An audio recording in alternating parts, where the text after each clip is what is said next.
Maître Madické Niang, vous portez la parole de la délégation du PDS, vous êtes à Touba. Qu'est-ce qu'il y a à retenir de ce Cheikh Abdou Khadr Mbacké? Oui, d'abord, nous sommes là pour représenter le président Wade et le PDS accompagné de notre allié Mamadou Diop Decroix, mais dire aussi que nous sommes là pour magnifier les relations exemplaires qui ont uni le président Wade à Seigne Abdou Khadr.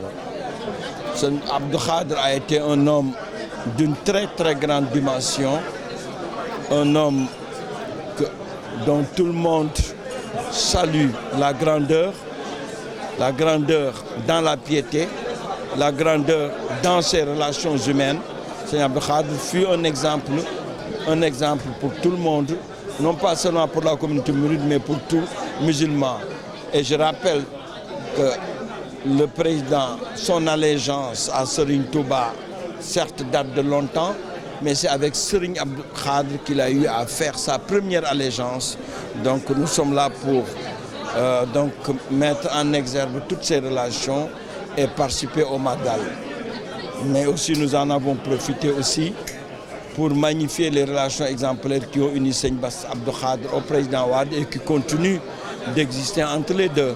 C'est pourquoi vous nous retrouvez dans la demeure de Seigne Bass Abdou Khadr. Serigne Touba, victime d'attaques à travers l'Internet, d'attaques verbales. La législation ne prévoit rien.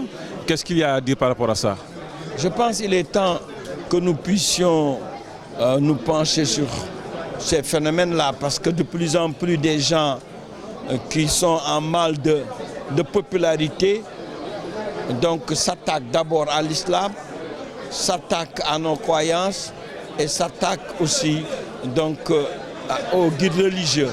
C'est inadmissible. Je pense rapidement il faut mettre en place un dispositif pour réprimer, parce que si on ne le fait pas, on crée les conditions d'un débordement qui peut causer n'importe quelle conséquence. Celui-là, des mourides fanatiques auraient pu s'attaquer aussi bien à sa personne qu'à sa famille et qu'à ses biens. Et cela aurait pu poser énormément de problèmes dans un état de droit. Il est temps qu'on règle ces problèmes et que l'État prenne en charge ces questions et que l'État puisse intervenir chaque fois que des dérapages aussi inacceptables interviennent. En quoi faisant? En quoi faisant, il faut donc trouver les moyens de réprimer, les moyens légaux de réprimer. Ça, c'est le premier, d'abord, c'est le premier pas de l'intervention, mais deuxièmement, que l'État puisse, à travers ses représentants, s'adresser aux Sénégalais, s'adresser à tout le monde en disant la liberté, certes, d'expression existe, mais elle a des limites. Il ne faut jamais s'attaquer à ce qui est sacré pour l'autre. Ce n'est pas pour rien qu'on considère que ma liberté s'arrête là où commence celle des autres. Donc il faudrait qu'on prenne en compte ces impératifs et qu'on les fasse jouer. Dernière question, une sortie médiatique de Maître Ousmane Ngom, beaucoup de révélations. Quelle appréciation faites-vous? Je la regrette profondément. Pourquoi je la regrette? Je pense que ce n'était pas du tout ce qu'on attendait de mon frère Ousmane Ngom. Je regrette cette sortie et je pense qu'elle ne reflète pas la vérité. D'accord. C'est bon.